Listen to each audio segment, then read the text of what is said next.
Hello दोस्तों, आप सबका स्वागत है जर्नल एंट्रीज के नए सेशन में। इस सेशन में हम टीएस गिरेवाल के क्वेश्चंस को सॉल्व करेंगे।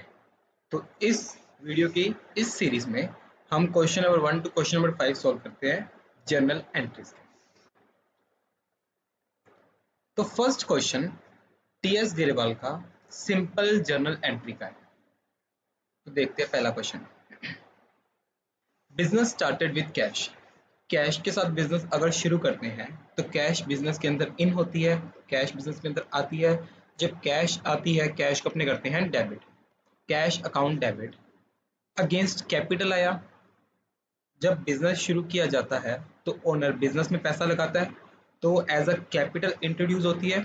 तो बिजनेस के अंदर कैपिटल आती है टू कैपिटल। कैपिटल हमारे बिजनेस की लायबिलिटी होती है, इसलिए जब लायबिलिटी बढ़ती है तो हम उसको करते हैं क्रेडिट। अमाउंट 1 लाख 1 लाख। यहाँ पे नरेशन लिखनी है। नरेशन तो आप अपने आप लिख लोगे। नरेशन मैं नहीं लिख रहा, नरेशन आप अपना लिख सकते हैं, जैसे कि being business started with cash, फलाना फलाना करके कुछ भी हमें नरेशन लिखनी होती है।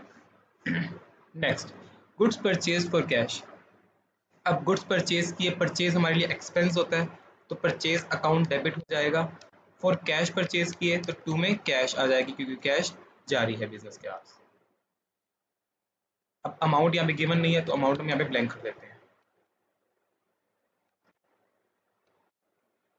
Third, goods purchase from Pankaj on credit. अब गुड्स परचेज किए पंकज से क्रेडिट पे, मतलब उधार पे। अगेन हमने परचेज किया तो परचेज हम डेबिट कर देंगे। अब कैश में नहीं खरीदा, हमने क्रेडिट पे खरीदा, तो लायबिलिटी बढ़ेगी किसके नाम से? पंकज के नाम से। और पंकज हमारे लिए क्या होता है?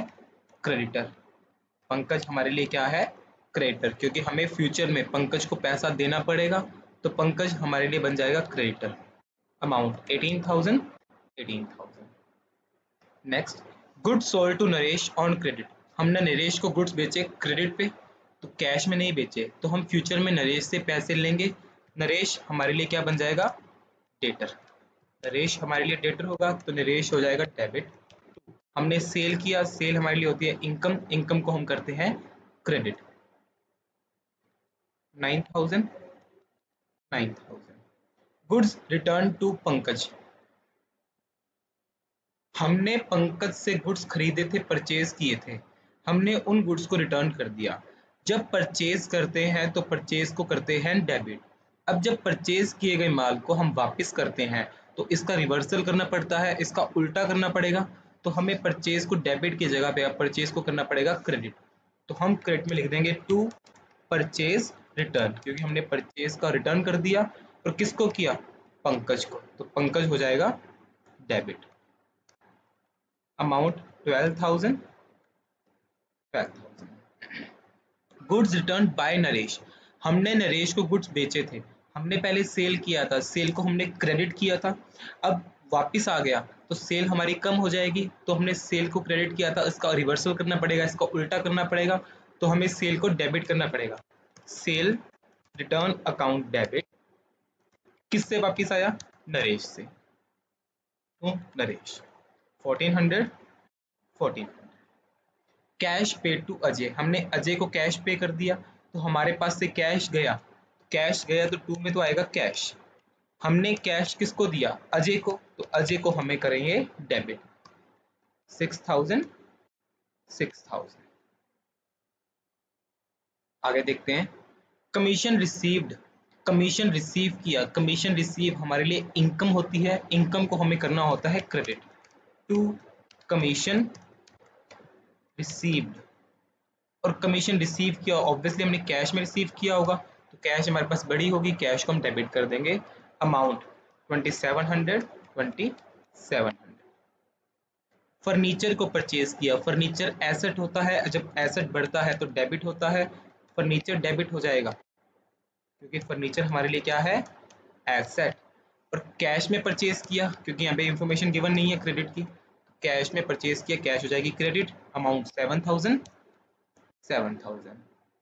रेंट पे टू अमित। हमने अमित को रेंट पे किया, रेंट हमारे लिए एक्सपेंस है, तो एक्सपेंस को हमें करना पड़ता है डेबिट, रेंट अकाउंट डेबिट। और किसको पे किया, अमित को। अब पे किया मतलब यहाँ पे अमित का नाम नहीं आएगा क्योंकि हमने कैश में पे किया ना, तो हमारे पास से तो कैश गया, तो हम टू कैश लिखेंगे 5000 5000। क्लियर है। Goods sold to Sumit for cash, cash में गुड्स बेचे हैं तो कैश बिजनेस में आया, और आया क्योंकि सेल किया, सेल हमारे लिए इनकम, इनकम को किया credit 6000 6000। Again cash sale same entry, cash count debit to sale debit 7000 7000। Cash received from Naresh on account, on account और ऑन सेटलमेंट ऑफ अकाउंट दोनों में फर्क होता है। ऑन अकाउंट का मतलब होता है कि हमने नरेश से पैसा ले लिया, बट जो बाकी बचा पैसा है ना, उसका अभी हमने उसको डिस्काउंट नहीं दिया, बाकी और लेना है। तो ऑन अकाउंट का मतलब होता है कि नरेश से सिर्फ पैसा आया, और जब कभी सेटलमेंट आएगा ना, तो इसका मतलब हो गया जो बाकी उसका पैसा बच गया अब वो नहीं आएगा, वो हमें डिस्काउंट में डालना पड़ता है। तो ऑन अकाउंट और ऑन सेटलमेंट ऑफ अकाउंट दोनों में डिफरेंस है। क्लियर। ऑन अकाउंट का मतलब नरेश से पार्शियल पेमेंट आई है, कुछ पेमेंट आई है, कुछ अभी बाकी, वो होता है ऑन अकाउंट। और ऑन सेटलमेंट ऑफ अकाउंट का मतलब होता है जो पेमेंट आ गई वो अपनी है, और जो बाकी रह गई वो अब नहीं आएगी, वो डिस्काउंट में डालनी पड़ेगी क्योंकि उसका हमने डिस्काउंट दे दिया। तो अब ये ऑन अकाउंट है तो मतलब हमारे पास कैश आई, कैश बढ़ गई, और किससे आई, नरेश से आई, तो नरेश को किया क्रेडिट, अमाउंट 5000 5000।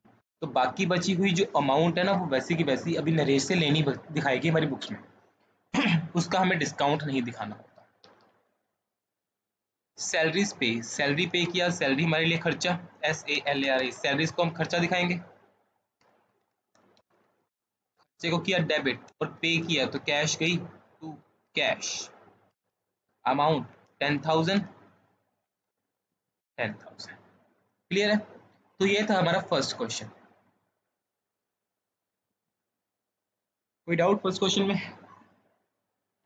Very good. तो अब बढ़ते हैं सेकंड क्वेश्चन की तरफ। सेकंड क्वेश्चन भी सिंपल जनरल एंट्री का है। तो Gurman invested capital in cash, again cash debit against capital आया तो to capital, amount 1 lakh 1 lakh. Purchase goods from Harish, हमने हरीश से गुड्स परचेज किए, तो परचेज को हमें करना पड़ता है डेबिट। और किससे खरीदे, हरीश से खरीदे, उधार पे खरीदे, तो ये हमारे लिए बन जाता है क्रेडिटर। कितने के खरीदे, 10,000 के। Clear. Third, purchase goods for cash, again purchase किया तो परचेज डेबिट, अब कैश में परचेज किया तो कैश बिजनेस से जा रहा है तो टू में आ जाएगा cash, 8,000 8,000। Next, purchase goods from Mohit for cash, अब मोहित से गुड्स खरीदे कैश के बदले में, तो यहाँ पे ये क्रेडिट परचेज हुआ या कैश परचेज हुआ, ये कैश परचेज होगा, तो हमारे पास से कैश जाएगा, और डेबिट हमें क्या करना पड़ेगा, परचेज को, क्योंकि हमने परचेज किया 7,000 7,000। मैं यहाँ पे नरेशंस नहीं लिख रहा, ठीक है, नरेशंस तुम अपने आप लिख सकते हो कि Gurman invested capital in cash, purchase goods from Harish, purchase goods for cash, purchase goods from Mohit और कैश। नरेशन तो हम लिख सकते हैं, बेसिकली हम कंसेप्ट की बात करते हैं तो कंसेप्ट ये है, बट नरेशन हमें एग्जाम पॉइंट ऑफ व्यू से लिखने जरूरी है, कंपलसरी है, नरेशंस आपको लिखनी ही पड़ेगी। Next transaction, sold goods to Kailash on credit, हमने सेल किया, सेल हमारे लिए इनकम होती है तो हमें क्रेडिट में दिखाना पड़ेगा सेल। और डेबिट में कैश में बेचा या क्रेडिट पे बेचा, क्रेडिट पे। किसको बेचा, कैलाश को, तो कैलाश हो जाएगा डेबिट, क्योंकि ये हमारे लिए क्या बन जाता है, डेटर। हमें फ्यूचर में कैलाश से पैसे लेने हैं तो हमारे बुक्स में ये एज अ डेटर दिखना चाहिए, एसेट दिखना चाहिए, क्योंकि कैलाश क्या है, डेटर है, और डेटर हमारे लिए क्या होते हैं, asset. Sold goods to Nadeem for cash, again ये कैश सेल है, क्रेडिट सेल नहीं है, नाम चाहे दिया है बट आगे कैश लिख दिया तो ये कैश सेल ट्रीट की जाएगी, मतलब हमारे पास कैश आया। क्यों आया? क्योंकि हमने सेल किया 1500 1500। Goods returned by Kailash, Kailash ने गुड्स रिटर्न कर दिए। तो कैलाश को हमने सेल किया था, सेल किया हुआ माल वापस आ गया। तो इसका उल्टा करना पड़ेगा, हमने सेल को पहले क्रेडिट किया था, अब इसको कम करना पड़ेगा, तो हमें सेल रिटर्न को डेबिट करना पड़ेगा। सेल रिटर्न को डेबिट करना पड़ेगा। और किससे वापिस आया माल? कैलाश से। तो टू कैलाश, कैलाश से माल वापस आया तो कैलाश को हमें क्रेडिट करना पड़ेगा, क्योंकि कैलाश यहाँ पे गिवर ऑफ गुड्स है और गिवर ऑफ गुड्स को हमें क्या करना पड़ता है? Credit. 500 500। Goods return to Harish, Harish से हमने पहले गुड्स खरीदे थे, परचेज किए थे, अब परचेज को हम वापस कर रहे हैं तो उसका रिवर्सल करना पड़ेगा। परचेज को हमें परचेज रिटर्न करना पड़ेगा, और परचेज डेबिट होती है तो परचेज रिटर्न क्रेडिट होती है। टू परचेज रिटर्न, और किसको माल वापस किया? हरीश को। Harish account debit to purchase return 360 360। Machinery purchase from Sohan, machinery purchase किया, मशीनरी हमारे पास आया तो मशीनरी को हम करेंगे डेबिट। कैश परचेज या credit purchase? Very good, credit, क्योंकि नाम गिवन है, कैश की इंफॉर्मेशन गिवन नहीं है। तो टू सोहन 8000 8000। क्लियर? नेक्स्ट, पे टू हरीश ऑन अकाउंट, हमने हरीश को पे कर दिया ऑन अकाउंट, हरीश को पे किया। तो ये ऑन अकाउंट है, फॉर सेटलमेंट ऑफ अकाउंट नहीं है ना। तो ऑन अकाउंट मतलब हमने हरीश को पार्शियल पेमेंट की है, बाकी बचा हुआ पैसा हमें आगे देना पड़ेगा।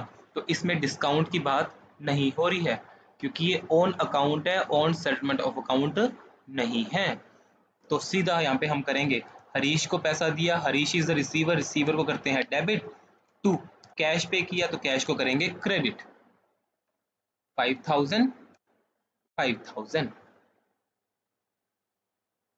Cash withdrew for personal use, अब हमने हमारे बिजनेस का जो ओनर था वो बिजनेस में से कैश निकाल कर ले गया अपने पर्सनल यूज के लिए।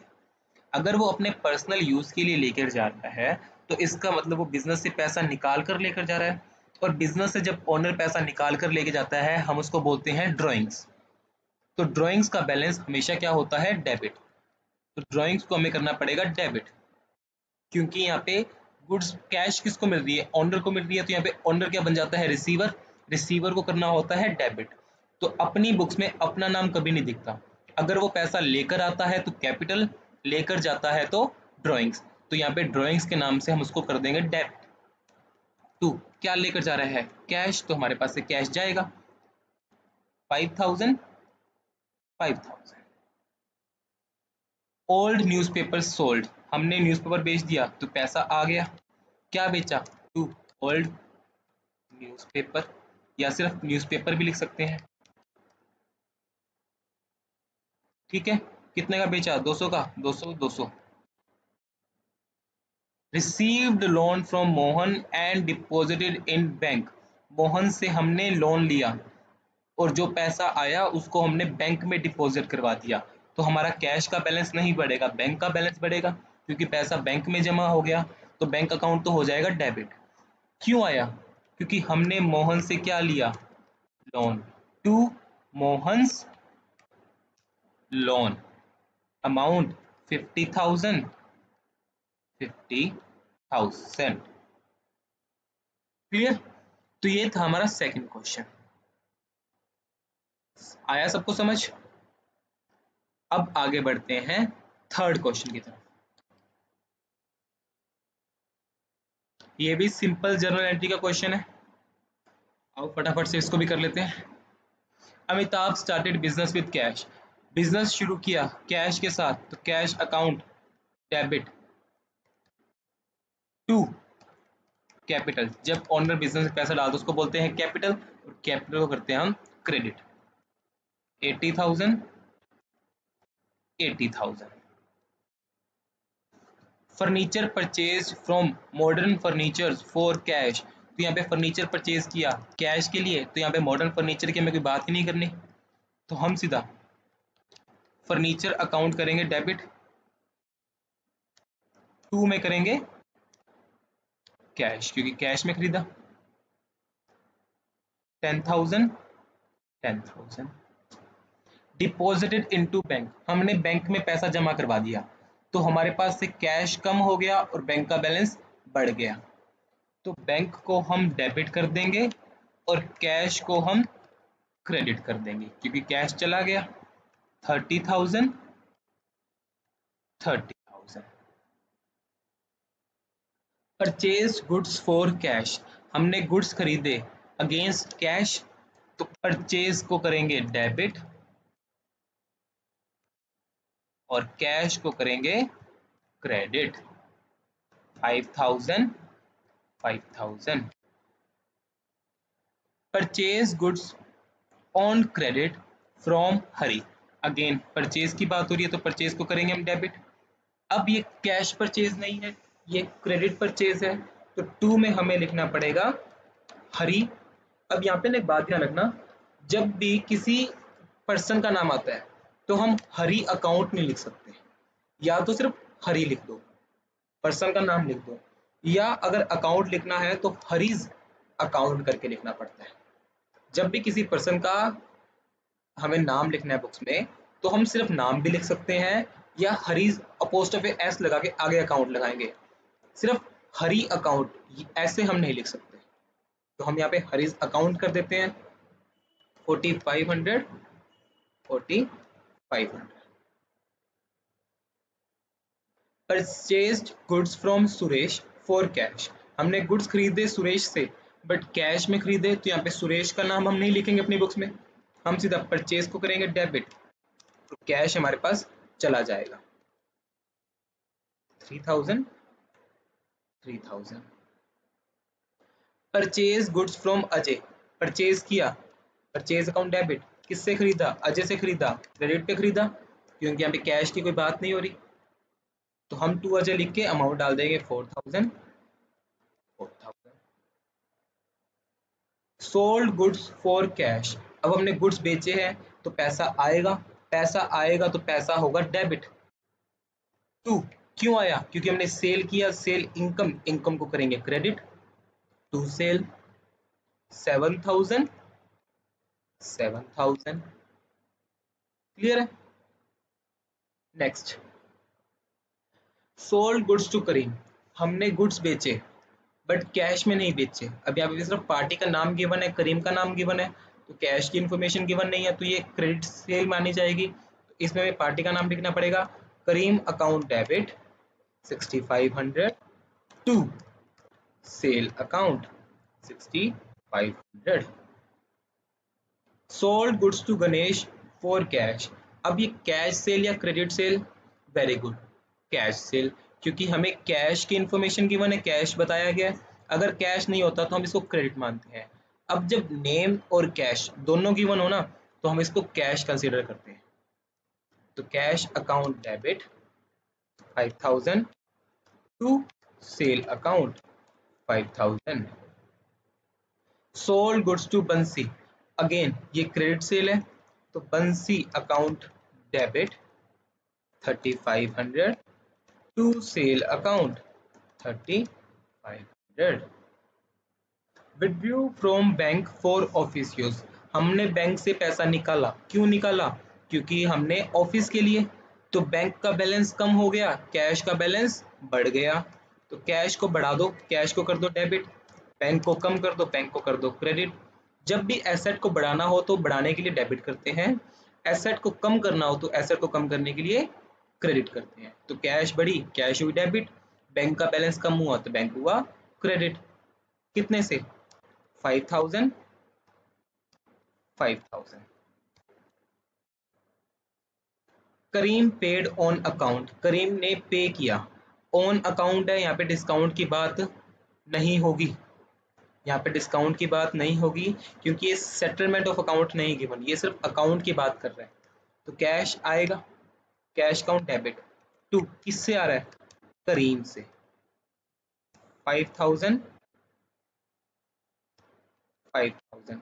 अगर यहाँ पे सेटलमेंट ऑफ अकाउंट लिखा होता ना तो हमने करीम से 65 लेने थे, इसने हमें सिर्फ 5000 दे दिए, बाकी का 1500 हमें डिस्काउंट में डालना पड़ता कि ये 1500 ने सिर्फ डिस्काउंट ले लिया।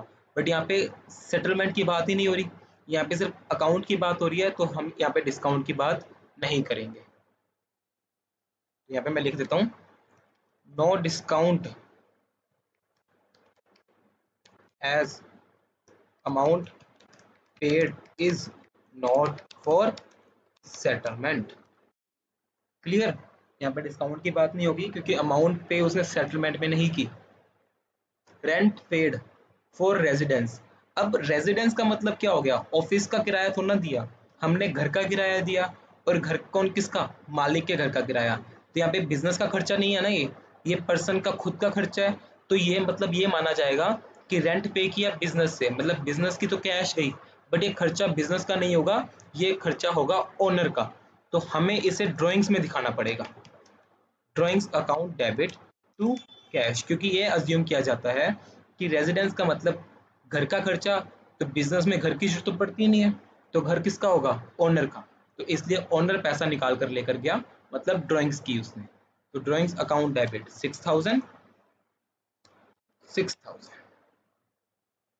Purchase a cycle for his son, again ये परचेज हमने बिजनेस के लिए नहीं किया, ये हमने ओनर के बच्चे के लिए किया, ओनर के सन के लिए किया, तो ये भी क्या मानी जाएगी, ड्राइंग्स टू।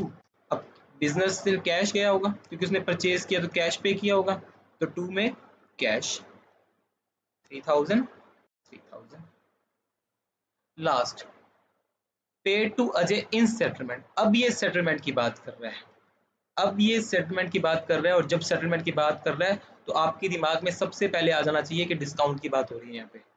जब भी सेटलमेंट का वर्ड देखो डिस्काउंट दिमाग में डाल लेना। तो अजय को पे किया, तो जिसको पे किया उसको डेबिट करो, क्योंकि डेबिट द रिसीवर, पैसा अजय को मिलेगा, तो अजय अकाउंट हो जाएगा डेबिट टू कैश। अब अजय को देना कितना था पहले हम देखते हैं। अजय को हमने पे करना था 4000, ये रहा ऊपर ट्रांजैक्शन नंबर 12 मई वाली, 4000 देना था, तो अजय के अकाउंट में डाल दो 4000। हमने इसको कैश में कितना पे किया, 3800, कैश में कितना पे किया 3800, बाकी का 200 कहाँ गया, बाकी का 200 हमें डिस्काउंट मिल गया, क्योंकि हम जब पे कर रहे हैं तो कम पे कर रहे हैं, तो बाकी का 200 हमें डिस्काउंट मिल गया। 200 का डिस्काउंट मिला तो हमारे लिए क्या बन गई, इनकम। इनकम को हम क्या करते हैं, credit to discount received, credit 2000 से। जब भी सेटलमेंट देखो डिस्काउंट की बात करो, अगर पैसे पे कर रहे हो तो डिस्काउंट मिलेगा, और अगर पैसे रिसीव करोगे तो डिस्काउंट आपको देना पड़ेगा। क्लियर है, तो ये था हमारा क्वेश्चन नंबर 3। बढ़ते हैं क्वेश्चन नंबर 4 की तरफ। ये है कंपाउंड एंट्री का क्वेश्चन। कंपाउंड का मतलब कई एंट्रीज को कंबाइन करके हमें सिंगल एंट्री पास करनी है। कई ट्रांजैक्शन दे रखी होंगी एक सिंगल एंट्री में, तो एक सिंगल एंट्री में हमें कई ट्रांजैक्शंस को रिकॉर्ड करना है। अब जैसे इसमें सैलरी का खर्चा भी, रेंट का खर्चा भी और वेजेस का खर्चा भी, तीनों खर्चे पे किए। हम सिंगल सिंगल एंट्री कैसे करते, salary account debit to cash, rent account debit to cash, wages account debit to cash, but हम इसको सिंगल एंट्री कंपाउंड एंट्री में पास करें। हमने सैलरीज पे की, सैलरीज अकाउंट डेबिट, हमने रेंट पे किया, रेंट अकाउंट डेबिट, हमने वेजेस पे किए, वेजेस अकाउंट डेबिट। कहाँ से पे किए, कैश से या बैंक से, आपने चेक दिया मतलब आपका बैंक का बैलेंस कम हो गया, तो रेंट आपने पे किया 30,000, 10,000 का रेंट, 8,000 के वेजेस, तीनों को कंबाइन करके 48,000 कैश में डाल देंगे। क्लियर है। Next, purchase goods from Hari 30,000 at 10% trade discount and 2% cash discount. Purchase goods from Hari, आपने हरी से गुड्स खरीदे 30,000 के। दो तरह के डिस्काउंट हैं, ट्रेड डिस्काउंट और कैश डिस्काउंट। दोनों डिस्काउंट में फर्क क्या होता है, ट्रेड डिस्काउंट को आप अपनी बुक्स में शो नहीं करते। यहाँ पे मैं लिख देता हूँ, ट्रेड डिस्काउंट को आप अपनी बुक्स में शो नहीं करते, is not shown in accounts या फिर बुक्स। तो हमने जो परचेज किया, परचेज को तो डेबिट करना है, परचेज किया, कितने का परचेज किया? 30,000 का खरीदा था। 30,000 में से आप 10% माइनस कर दोगे, तो आपने कितने का खरीदा? मतलब 27,000 का। क्लियर है? अब खरीदा और आपको कैश डिस्काउंट भी मिल गया। कैश डिस्काउंट आपको कैश की पेमेंट पे मिलता है, तो यहाँ पर हम क्रेडिट परचेज नहीं मानेंगे, क्योंकि यहाँ पे कैश डिस्काउंट बोल दिया तो मतलब हमने 27,000 की पेमेंट को कैश में किया, क्योंकि कैश डिस्काउंट कब मिलता है? जब आप कैश की पेमेंट करते हो। तो आपने कैश की पेमेंट की होगी, तो टू कैश। अब आपने जब कैश की पेमेंट करनी थी, आपको 2% का डिस्काउंट मिल गया, तो आपने पे कितना करना था? 27,000। तो आपको 2% का डिस्काउंट मिला, तो 27,000 का 2% कितना होता है? 540। आपको 540 का क्या मिल गया? डिस्काउंट मिल गया। डिस्काउंट आपको मिला, तो आपके लिए क्या बन गई है? इनकम। और इनकम को हम क्या करते हैं? क्रेडिट। 27,000 का 2%, ये आपको इनकम हो गई, तो आपने क्रेडिट कर दिया। अब आपने कैश की पेमेंट कितनी की? आपको 27,000 देने थे, माइनस आपको 540 का डिस्काउंट और मिल गया, तो आप उसको माइनस करके आपने पेमेंट कितनी की? 26,460 की। दोनों को ऐड करेंगे तो 27,000 बन जाएगा। इसी तरीके से करना था। याद क्या रखेंगे? ट्रेड डिस्काउंट को बुक्स में शो नहीं करना, सिर्फ और सिर्फ कैश डिस्काउंट बुक्स में शो होता है। क्लियर है? Next, paid to Raju in cash and 7,000 by cheque. Raju को पे किया, यहाँ पे राजू रिसीवर बन जाता है, रिसीवर को करते हैं हम डेबिट। टू, हमने कैश में भी पेमेंट किया, हमने बैंक से भी पेमेंट किया, तो दोनों का बैलेंस कम होगा। कैश से गया 5,000, बैंक से गया 7,000, दोनों को ऐड करके हमने राजू को दिया 12,000। राजू अकाउंट डेबिट हो जाएगा 12,000 से। टू कैश, कैश भी 5,000 की, बैंक से गया 7,000 का। इसी को बोलते हैं कंपाउंड एंट्री। आपने एक ही एंट्री में 3 अकाउंट अफेक्ट कर दिए ना, तो जब एक एंट्री में 2 से ज्यादा अकाउंट इफेक्ट होते हैं उसको बोलते हैं हम कंपाउंड एंट्री। सिंपल एंट्री में 2 अकाउंट इफेक्ट होते हैं, कंपाउंड में 2 से ज्यादा इफेक्ट होते हैं।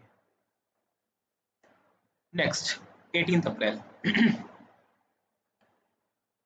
Sold goods to Roma 5,000 at 20% trade discount. अब आपने गुड्स कितने में बेचे?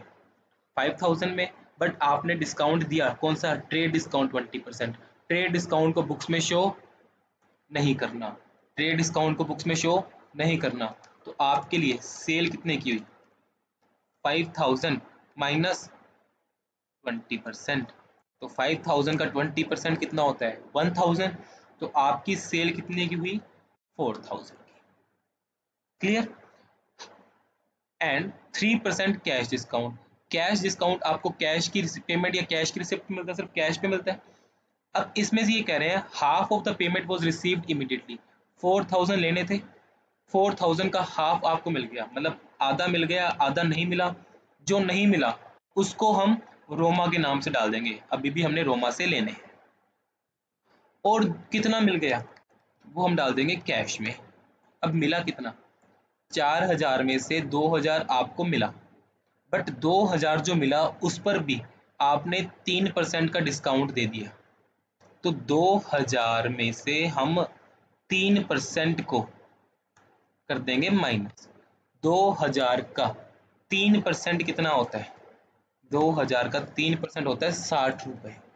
तो 60 रुपए का आपने डिस्काउंट दे दिया, क्योंकि जब आपको पेमेंट मिलती है आप डिस्काउंट देते हो कि हाँ वो बंदा मेरे को पेमेंट कर रहा है मैं उसको डिस्काउंट दे दूँ, तो आपने डिस्काउंट दिया, तो यहाँ पे डिस्काउंट आपने दिया, तो डिस्काउंट आपके लिए क्या बन जाएगा? एक्सपेंस। डिस्काउंट अकाउंट डेबिट कर दोगे आप 60 से, आपने 60 का डिस्काउंट दिया, तो आपने 2,000 लेने थे, 60 का दे दिया डिस्काउंट, तो आपको पेमेंट मिली कितनी, 1940। एक बार वापस से देखते हैं, आपने 5000 के गुड्स बेचे थे, उसमें से 20% का ट्रेड डिस्काउंट था, तो ट्रेड डिस्काउंट को हटा दो, 5000 का 20% करेंगे माइनस, तो 1000 किया माइनस, आपने सेल की 4000 की, 4000 का आधा आपको पैसा मिल गया, आधा मतलब 2000 मिल गया, और 2000 नहीं मिला, जो नहीं मिला वो तो रोमा के अकाउंट में डाल दिया, जो मिला उस पे आपने 3% का डिस्काउंट दिया, तो 2000 का 3%, 60 आपने डिस्काउंट अलाउ कर दिया, डिस्काउंट अलाउड आपके लिए एक्सपेंस तो डेबिट कर दिया, बाकी 2000 में से 60 रुपए काट के 1940 1940 आपको कैश में पेमेंट मिल गई। Next, sold goods to Ramesh for 8000, आपने रमेश को गुड्स बेचे 8000 के, तो आपकी सेल कितने की हुई, 8000 की, आपकी सेल कितने की हुई, 8000 की, बट उसने आपको चेक से पेमेंट कर दिया, मतलब आपके पास बैंक में पैसा कितना आ गया, 5000, बाकी का 3000 कहाँ गया, बाकी का 3000 कहाँ गया, वो अभी आपको लेना है किससे, रमेश से, तो आप उसको रमेश को कर दो डेबिट, 8000 में से 5000 मिल गया, बाकी का जो नहीं मिला वो उस पर्सन के अकाउंट में हम डाल देंगे। एडिशनल कैपिटल इंट्रोड्यूस, जब कैपिटल इंट्रोड्यूस किए तो बिजनेस के पास पैसा आया, कितना आया, 10,000, और क्या लेकर आया, डिलीवरी वैन लेकर आया, तो डिलीवरी वैन एसेट होता है, एसेट को भी कर देंगे डेबिट, कितने की, 50,000 की, कौन लेकर आया, ओनर लेकर आता है, कैपिटल तो ओनर लेकर आता है, तो टू कैपिटल, अब कैपिटल कितने की आई, 60,000 की, clear. Cash paid to Anil, हमने अनिल को कैश पे की, तो हमारे पास से कैश गई कितने की, 975 की, और आपको डिस्काउंट मिल गया, डिस्काउंट मिला तो आपके लिए इनकम, इनकम को हम करेंगे क्रेडिट टू डिस्काउंट रिसीव्ड, कितने का डिस्काउंट मिला, 25 का, तो दोनों को जोड़ के आपने अनिल के कितना दे दिया, 1000, तो 1000 रुपीज हम ट्रांसफर कर देंगे अनिल अकाउंट में, डेबिट 1000। पे टू राजू इन कैश, आपने राजू को पेमेंट किया कैश में, तो कैश गई टू कैश 1000, और चेक से पेमेंट किया तो बैंक कम हो गया, टू बैंक कितना, 2000, तो 2000 और 1000 दोनों मिलाकर 3000 पे किया, किसको पे किया, राजू को, तो राजू का अकाउंट क्या हो जाएगा, डेबिट, क्लियर।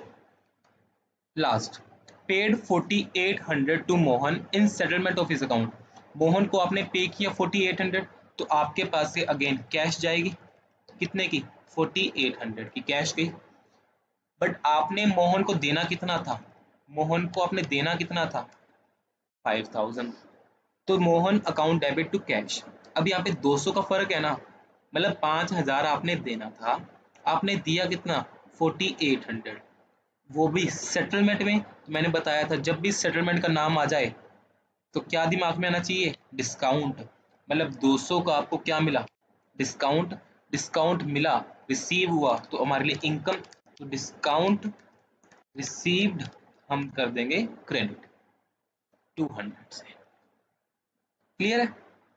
तो ये था हमारा क्वेश्चन नंबर 4। आते हैं क्वेश्चन नंबर 5 पे, लास्ट क्वेश्चन पे। देखो ये टॉपिक थोड़ा इंपॉर्टेंट है, बैड डेट्स और बैड डेट्स रिकवर्ड की बात होती है इसमें, ठीक है। बैड डेट्स का मतलब क्या होता है, जब आपको किसी पर्सन से पैसे लेने हैं और वो पर्सन इंसॉल्वेंट हो जाता है, इंसॉल्वेंट का मतलब वो बंदा अब पैसे देने काबिल ही नहीं रहा, उस मतलब उसका दिवालिया निकल गया, तो वो आपसे आपको पैसे नहीं दे पाएगा, तो जब आपको पता है कि इस पर्सन से पैसे नहीं मिलेंगे, तो अब हम अपनी बुक्स में क्यों दिखाते रहें कि मैंने उससे लेने हैं, मैंने उससे लेने हैं, तो आप उसको बैड डेट्स में डाल दो कि ये पैसा मेरा डूब गया, बैड डेट्स, वो डेट्स जो मेरे बैड हो गए, वो डेटर्स जो मेरे बैड हो गए, तो हम बैड डेट्स में डाल देंगे, तो ये होते हैं बैड डेट्स। तो जो पैसा आपका डूब जाता है उसको आप अपनी बुक्स में खर्चा दिखाओ कि मेरा पैसा डूब गया, मेरे को नुकसान हो गया, मेरे को लॉस हो गया, तो वो लॉस को आप अपने बुक्स में शो कर दो। बट जब आपने पैसा डुबा दिया था, आपका पैसा डूब गया था, वो पैसा जब रिकवर हो जाता है तो आपके लिए इनकम बन जाती है, उसको हम बोलते हैं बैड डेट्स रिकवर्ड। डूबा हुआ पैसा जब आपको अचानक से मिल जाए उसको बोला जाता है बैड डेट्स रिकवर्ड। तो बैड डेट्स आपके लिए लॉस है, बैड डेट्स रिकवर्ड आपके लिए इनकम है। तो हमें पता है लॉस है तो डेबिट करना पड़ेगा, तो बैड डेट्स हमेशा क्या होंगे, डेबिट, और बैड डेट्स रिकवर्ड, आपको पैसा मिल गया तो आपको इनकम हो गई, ये आपके हो जाएंगे क्रेडिट। बैड डेट्स हमेशा होते हैं डेबिट, बैड डेट्स रिकवर्ड हमेशा क्या होंगे, क्रेडिट। ये दिमाग में बिठा लेना, क्लियर है। अब देखो, Mohan is declared insolvent, Mohan insolvent हो गया, मतलब उससे अब कुछ भी नहीं मिल पाएगा। Receive first and final dividend from his official receiver 50%, मतलब 50 पैसा इन रुपी अगेंस्ट अ डेट ऑफ 5000। आपने मोहन से 5000 लेने थे, बट वो इंसॉल्वेंट हो गया, जिसकी वजह से आपको सिर्फ 50 पैसे ही आ पाए। 50 पैसा इन रुपी का मतलब होता है 50% ही आ पाया। अब 5000 का आपको सिर्फ 50% मिला, आपको मतलब 2500 मिल गया, बाकी का 2500 आपको नहीं मिलेगा क्योंकि वो क्या हो गया, इंसॉल्वेंट हो गया। तो बाकी का 2500 हम कहाँ डाल देंगे, बैड डेट्स। इसकी कैसे करते हैं एंट्री, आपको पहले तो कैश मिल गई, कैश मिल गई, कितनी मिली, 5000 लेनी थी, 5000 का सिर्फ और सिर्फ 50% मिला, तो आपको 2500 तो कैश मिल गया। टू मोहन, आपने मोहन से लेना कितना था, हमने मोहन से लेना था 5000, 5000 का 2500 तो हमें मिल गया, बट 2500 बाकी का नहीं मिला, तो ये हमारे लिए क्या बन गया, बैड डेट, क्योंकि इंसॉल्वेंट हो गया, पैसा नहीं आएगा, डूब गया, तो हम कर देंगे बैड डेट अकाउंट डेबिट। जो पैसा नहीं आएगा उसको डेबिट कर देंगे बैड डेट्स के नाम से, तो ये होती है बैड डेट्स की एंट्री, क्लियर। नेक्स्ट एंट्री में ₹8000 due from Ramesh is not receivable, अब रमेश से पैसा लेना था, वो भी रिसीवेबल नहीं है, वो भी नहीं मिलेगा, तो वो भी बैड डेट्स हो गए, तो उसको भी आप खर्चा दिखा दो, bad debts account debit. To, कौन सा पैसा जो आपको किससे लेना था, रमेश से लेना था, टू रमेश, रमेश कितना लेना था, 8000, 8000, ये भी डूब गया, तो डूब गया तो बैड डेट्स दिखा दो, लॉस दिखा दो, clear. Shyam, who owed 15,000 became insolvent and 50% is received from his estate. Same पहले जैसी एंट्री है।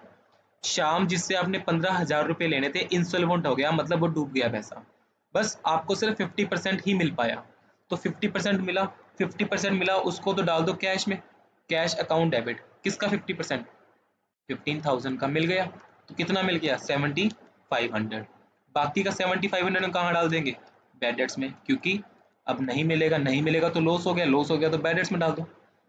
टू श्याम, आपने लेना किससे था, श्याम से, टोटल कितना लेना था 15,000, तो यहाँ पे हम नरेशन क्या लिख देंगे, बीइंग बैड डेट्स अकर्ड, या being bad debts recorded in books, ऐसे करके लिख सकते हैं।